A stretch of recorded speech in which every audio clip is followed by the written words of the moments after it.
Romantic হবেন স্ত্রীর সাথে। বিশ্বনবী মায়ের সাথে দৌড়াদৌড়ি করতেন রাতে। সহিহ হাদিস। একদিন বললেন চলো কে দৌড়াতে পারে, ওটা কে ধরতে পারে। দুইজন দৌড়, বিশ্বনবী আস্তে দৌড় দিলেন, মা এসে আগে ধরে ফার্স্ট হলেন। ওমিয়া বিশ্বনবী যদি জোরসে দৌড় দেয়, পৃথিবীর কোনো পালোয়ান নবীর সাথে দৌড়ায় পারে? ইচ্ছা করে জিতায় দিলেন, ইচ্ছা করে। মা এসে খুব খুশি, বিশ্বনবী চাইলেন একটু খুশি হোক, জিতায় দিলাম আর কি, সমস্যা কি। তার 7 বছর পরের ঘটনা। মা আয়েশা একটু মোটা হয়ে গেছে, আবার বললেন রাতে, আয়েশা চলো আজকে দৌড় খেলি, মদিনায় তো সবাই ঘুমায়।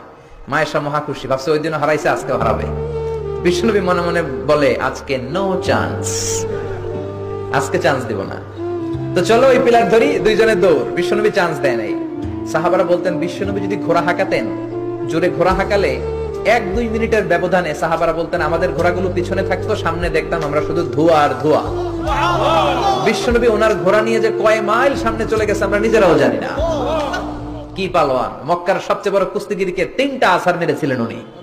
ওনার এক হাতে ছিল জান্নাতি 40 জনের শক্তি। পড়েন সুবহানাল্লাহ। আয়েশা ভাবলেন আজকেও হারাবে। বিশ্বনবী